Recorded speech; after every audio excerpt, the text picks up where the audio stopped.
ലാ ഇലാഹ ഇല്ലല്ലാഹു, ആ അള്ളാഹു ഒഴികെ ഒരു ഇലാഹില്ല. ഇല്ല. വന്ന മുഹമ്മദ്, വഅന്ന മുഹമ്മദ് റസൂലുള്ളാഹ്. മുഹമ്മദ് ഇപ്പൊ റസൂൽ. ലാ ഇലാ എന്ന് പറഞ്ഞാൽ ശരിയാവില്ല. ലാ ഇലാഹ ഇല്ലല്ലാഹു, ലാ ഇലാഹ ഇല്ലല്ലാഹു എന്ന് പറയണം. ആരാ പഠിപ്പിച്ച നിങ്ങളെ? എന്നെ ഹൂ എന്താ? ആ ഹൂ എന്താ? ഞാൻ പറഞ്ഞു, ഞാൻ ചോദിക്കണം, ലാ ഇലാഹ ഇല്ലല്ലാഹു എന്ന് പറയണ്ടേ? ആ പറയണ്ടേന്ന് ചോദിക്കേ. ആ നിങ്ങൾ പറയണം എന്നല്ല നിങ്ങൾ പറഞ്ഞത്, പറയണ്ട. അള്ളാഹു ഒഴികെ ഒരു ഇലാഹില്ല. ആ ലാ ഇലാഹ ഇല്ലല്ലാഹ് എന്ന് പറഞ്ഞാൽ ബാങ്ക് ശരിയാവില്ല, കലിമ ശരിയാവില്ല. ആ ലാ ഇലാഹ ഇല്ലല്ലാഹു മുഹമ്മദ് റസൂലുള്ളാഹി എന്ന് മോനെ, പറയണ്ടേ? കൽമ ശരിയാവില്ല എന്ന് പറഞ്ഞ് നിങ്ങളെ പഠിപ്പിച്ച പൊട്ടന്മാര് അതെ, പഠിപ്പിച്ചിട്ടുണ്ട്. പക്ഷേ മൊത്തത്തില് ഞാൻ ചോദിക്കട്ടെ, എന്താണ് കലിമ? അല്ല, എന്താ കലിമ? നിങ്ങൾ വലിയ കലിമായിട്ട് വന്ന ആളാണല്ലോ. ആ എന്താണ് കലിമ? അത് നിങ്ങൾക്ക് അറിയില്ല. എനിക്ക് നിശ്ചയം ഞാൻ പറയാണ്. അതെ, അപ്പൊ നിങ്ങൾ അത് നിശ്ചയമില്ലാത്താണെങ്കിൽ അത് അങ്ങനെയല്ല, എങ്ങനെയൊക്കെ പറഞ്ഞു തരണോ? അത് പറഞ്ഞു തരും. ആ. പറഞ്ഞ മാത്രമല്ല, നിങ്ങൾക്ക് കാണിച്ച് ബോധ്യപ്പെട്ടി തരും. നിങ്ങൾ പറഞ്ഞത് ചൊല്ലണമെന്നല്ലേ? ചൊല്ലണോ? അങ്ങനെ ഹൂ എന്ന് പറയണോന്നല്ല നിങ്ങൾ പറഞ്ഞത്. അല്ല, ശരിയാവൂല എന്ന്. അതുകൊണ്ടാണ് ഞാൻ ചോദിക്കുന്നത്, എന്താണ് ഹൂ? അത് പറഞ്ഞിട്ടുണ്ടാ? ഞാൻ ഈ ഞാൻ ചോദിച്ചിട്ട് ഉത്തരം മുട്ടിക്കല്ല. ഞാൻ ഈ പറയുമ്പോ അത് അങ്ങനല്ല മോനെ, അത് ഇങ്ങനെ പറഞ്ഞു തരണം. അത് അതിപ്പോ ആദ്യമായിട്ട് കേൾക്കല്ലേ? ആ മോനെ, അതെല്ലാം വിശ്വാസങ്ങളാണ്. നിങ്ങളെ ഞാൻ യാഥാർത്ഥമായ ദർശനത്തിലേക്കാ കൊണ്ടുവന്നത്. ഇപ്പം ആകാശഭൂമികളുടെ പ്രകാശമായ അള്ളാഹുവിനെ നൂറുള്ളാനെ കണ്ടില്ലേ? കണ്ടോ? ആ എന്ന പോലെ നിങ്ങൾ ഇതുവരെ കണ്ടിട്ടില്ലായിരുന്നു. അള്ളാഹു ഉദ്ദേശിക്കുന്നവൻ, ഇത് ഈ അള്ളാഹു ഉദ്ദേശിക്കുന്നവർക്ക് അവൻ തൻ്റെ പ്രകാശത്തിലേക്ക് മാർഗദർശനം നൽകുമെന്ന് ഖുർആൻ. ഞാൻ തന്നെയാണ് അന്ന് ആ മക്കത്തുനിന്നും മദീനയിൽ നിന്നും പറഞ്ഞ ആ അന്ന മുഹമ്മദ് റസൂലുള്ള ഞാൻ തന്നെയായിരുന്നു. ഈ പരമാത്മാവായ അള്ളാഹുവാണ് മുഹമ്മദിലൂടെയും യേശുവിലൂടെയും ബുദ്ധനിലൂടെയും മൊയ്യത്തിലൂടെയും അഹമ്മദ് കബീർ, അജ്മീർ കാജൽ, കൃഷ്ണനിലൂടെയും രാമനിലൂടെയും എല്ലാവരിലും, ഗുരു നാനാക്കിലൂടെയും, പിന്നെ രാമകൃഷ്ണ പരമഹംസത്തിലൂടെയും, വിവേകാനന്ദയിലൂടെയും, ശ്രീനാരായണ ഗുരുവിലൂടെയും എല്ലാവരിലൂടെയും ഈ ഏക പരമാത്മാവായ ഞാൻ തന്നെയാണ് നിലനിരുന്നത്. കൃഷ്ണൻ ഞാൻ തന്നെയാണ്, രാമനും ഞാനാണ്, മുഹമ്മദും യേശുവും എല്ലാവരും ഞാനാണ്, നിങ്ങളും തന്നെ ആണ്. പക്ഷെ നിങ്ങൾ അറിയുന്നില്ല, നിങ്ങൾക്ക് പറയാൻ കഴിയുന്നില്ല. ഞാൻ പറയുന്നു, ഞാൻ കാണുന്നു, അറിയുന്നു, അനുഭവിക്കുന്നു, അതുകൊണ്ട് ഞാൻ പറയുന്നു. ആ പരമാത്മാവായ ഞാൻ ആണ് ആദ്യ ജ്യോതിയായി, അതായത് നൂറുള്ളയായി, ആകാശഭൂമികളുടെ പ്രകാശമായി, ആദ്യം വെളിവായി. ആ ഒളിവ് അതാണ് മൂസാക്ക് കാണാൻ പറഞ്ഞത്. അതാണ് അള്ളാഹുവിന്റെ തിരുമുഖം എന്ന് പറഞ്ഞത്. ആ തിരുമുഖം നിങ്ങൾക്ക് ഇവിടെ കാണിക്കുന്നത്. അള്ളാഹുവിന്റെ തിരുമുഖം, ആ അള്ളാഹു നൂറ് ആകാശഭൂമി പ്രകാശമായ അള്ളാഹുവിന്റെ തിരുമുഖമാണ് ഈ കാണിക്കുന്ന ലോകത്തിന്. ആരാ ലോകത്ത് ഇത് കാണിച്ചിങ്ങനെ? നിങ്ങളുടെ നോക്കിയ ആകാശത്തേക്ക് നോക്കിയാൽ കാണാം എൻ്റെ തിരുമുഖത്തെ. അതാണ് അള്ളാഹുവിന്റെ ഒളിവ്. അതാണ് നൂറ് സമാവാത്തി വല്ലറിലെ ആകാശഭൂമി പ്രകാശമായ അള്ളാഹുവിന്. അനമി നൂരില്ലാഹി, ഞാൻ അള്ളാഹുവിന്റെ നൂറാണ്. അന്ന് മുഹമ്മദ് പറഞ്ഞു, ഞാനും പറയും, ഞാൻ അത് തന്നെയാണ്. അത് നിങ്ങളിപ്പോ ഒരു മുർഷിദിന്റെ, ഷേഖിന്റെ, വലിന്റെ മുന്നിലല്ല ഇരിക്കുന്നത്, പ്രപഞ്ചനാഥന്റെ അള്ളാഹുവിന്റെ മുന്നിലായിരിക്കുന്നത്. അവനാണ് നിങ്ങൾക്ക് ദർശനം നൽകുന്നത്, കാഴ്ച നൽകുന്നത്. ഖുർആൻ പറഞ്ഞില്ലേ, അള്ളാഹു ഉദ്ദേശിക്കുന്നവരെ അവൻ തന്റെ പ്രകാശത്തിലേക്ക് മാർഗദർശനം നൽകുന്നു. മൂസക്ക് കാണിച്ചു കൊടുത്തപ്പോൾ മൂസക്ക് സ്വീകരിക്കാൻ കഴിഞ്ഞില്ല, നിങ്ങൾക്ക് ഇപ്പൊ കാണിച്ചു തന്നു. സ്വീകരിച്ചോ? ഓക്കെ. കണ്ടവനും കാണാത്തവനും ഒരുപോലെയാണോ? ഇപ്പൊ കണ്ടവനും കാണാത്തവനും ഒരുപോലെയാണ്. നിങ്ങൾക്ക് പറഞ്ഞു തരുന്ന മറ്റേ ഉറുദിന്റെ ആളുണ്ടല്ലോ, ഓനും കണ്ടിക്കണമല്ല. ഇപ്പൊ നിങ്ങൾ കാണിച്ചു കൊടുക്കേണ്ടി വരും, അങ്ങോട്ട് കാണിച്ചു കൊടുക്കേണ്ടി വരും.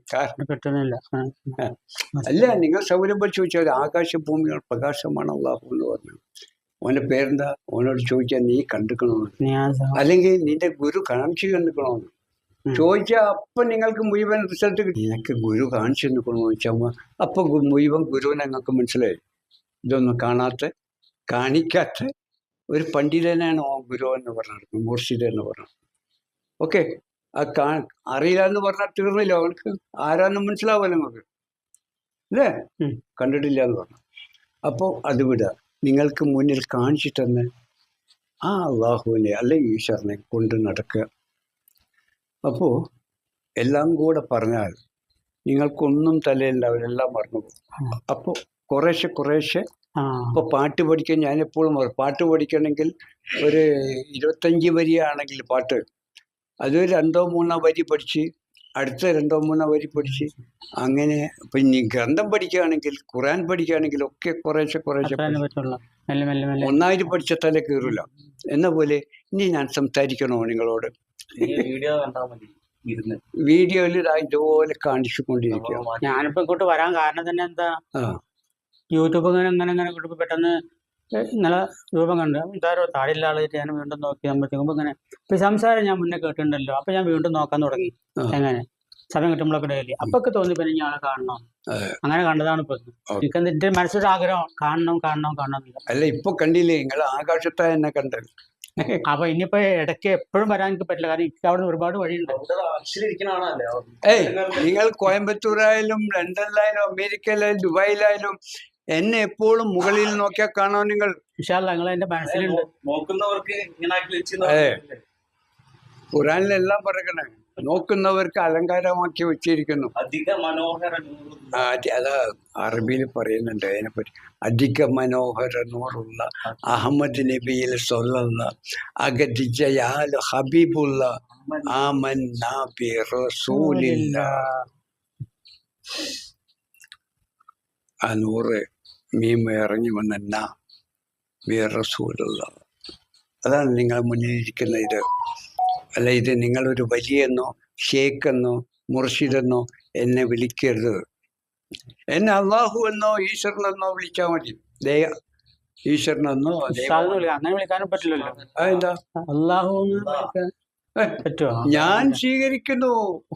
എന്നെ ഇന്നത് വിളിച്ചു പോകാനോ മറ്റുള്ളവരെ വിളിക്കണ്ടെന്ന് പറയാ അവരല്ല, ഞാനതാണ്. നിങ്ങൾ മുഹമ്മദിനെയും വിളിക്കുന്ന റസൂൽ അള്ളാഹിന്റെ പേര് ചേർക്കാതെ മുഹമ്മദിനെ വിളിക്കാൻ പാടില്ല. റസൂൽ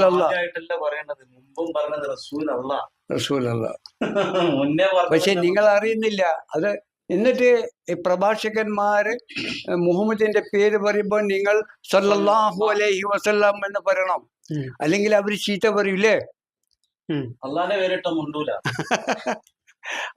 പേര് കേട്ടാ മുണ്ടൂല, റസൂലുള്ളാന്റെ പേര് കേട്ട അപ്പം സല്ലല്ലാഹു അലൈഹി വസല്ലം പറഞ്ഞില്ലെങ്കിൽ അവരും ചീത്ത പറയും നിങ്ങളെ. പക്ഷെ അവർക്കും അറിയില്ല എന്താ പറയുന്നത്. അറിയെങ്കിൽ അവര് പറയണ്ടെന്ന് പറയായിരുന്നു. കാരണം എന്താ അറിയാം, ആ മുഹമ്മദ് റസൂൽ അള്ളാന്ന് പോലെ പേര് പറയുമ്പോ അത് അള്ളാഹു ആണെന്നാണ് നിങ്ങൾ വിളിച്ചു പറഞ്ഞത്. സല്ലല്ലാഹു അലൈഹി വസല്ലം. ആ ഈ പ്രപഞ്ചത്തിന്റെ ആകമാനം അനുഗ്രഹമായ അള്ളാഹു ആണത് എന്നാ പറഞ്ഞത്. എന്ന് നിങ്ങളോട് പറയാൻ പറയുന്നത്, പക്ഷെ അവർക്ക് അറിയില്ല എന്താണ്.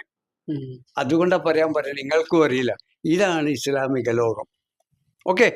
അപ്പൊ ഇപ്പൊ ഈ വിഷയം വിശദീകരിക്കുന്നതിലൂടെ കേൾക്കുന്ന ശ്രോതാക്കളായ ലോക ജനതക്ക് ഈ യാഥാർത്ഥ്യത്തെ അറിഞ്ഞുകൊണ്ടിരിക്കാം. അതുകൊണ്ട് നിങ്ങൾ എടുത്തിട്ട് നിങ്ങളുടെ അറിയുന്നവർക്ക് ബന്ധപ്പെടുന്നവർക്ക് ഈ സത്യം വിളിച്ച് പറഞ്ഞു കൊടുക്കുക. സല്ലല്ലാഹു അലൈഹി വസല്ലം. പിന്നെ ആരെങ്കിലും നിങ്ങളെ കുറ്റക്കാരനാക്കണമെങ്കിൽ അവരോട് പറയാം, ഇത് ഞാൻ പറഞ്ഞതല്ല, ഇത് മറ്റേ കോഴിക്കോട് ബാബ കലിക്കറ്റ് പറഞ്ഞതാണ്, വീഡിയോയിലുണ്ട്. അതുകൊണ്ടാണ് ഞാൻ നിങ്ങളോട് പറയുന്നത്, എന്നെ കുറ്റക്കാരനാക്കണ്ടെന്ന് നിങ്ങൾക്ക് പറയാം. അതെ, അവരെ കുറ്റക്കാരനാക്കണ്ടെന്ന് നിങ്ങൾക്ക് അവർക്ക് പറയാം. അതിന്റെ കുറ്റമല്ല, അതിന്റെ യാഥാർത്ഥ്യം ഞാനാണ് ഏറ്റെടുക്കുന്നത്. ഓക്കെ. അപ്പൊ നിങ്ങൾ രക്ഷപ്പെട്ടില്ലേ? ഈ പറയുന്നവരെല്ലാവരും രക്ഷപ്പെട്ടില്ലേ? ഷേഖായാലും വലിയായാലും സാധാരണക്കാരനായാലും ഇത് പറഞ്ഞു കൊടുത്ത് ഞാൻ അള്ളാഹുവാണ്, ഞാൻ അതാണ് ഇതാണെന്ന് പറഞ്ഞാൽ ഒരിക്കൽ പ്രശ്നം ഉണ്ടാവുമെങ്കിൽ അത് ബാബ കലിക്കറ്റിലെ ബാബ പറഞ്ഞത് യൂട്യൂബിലൂടെ കേട്ടാണ് ഞാൻ പറയുന്നത്. നിങ്ങൾ പറഞ്ഞാൽ നിങ്ങൾ രക്ഷപ്പെട്ട് ഇവിടെ വരട്ടെ എല്ലാവരും. അതെ. ഓക്കെ.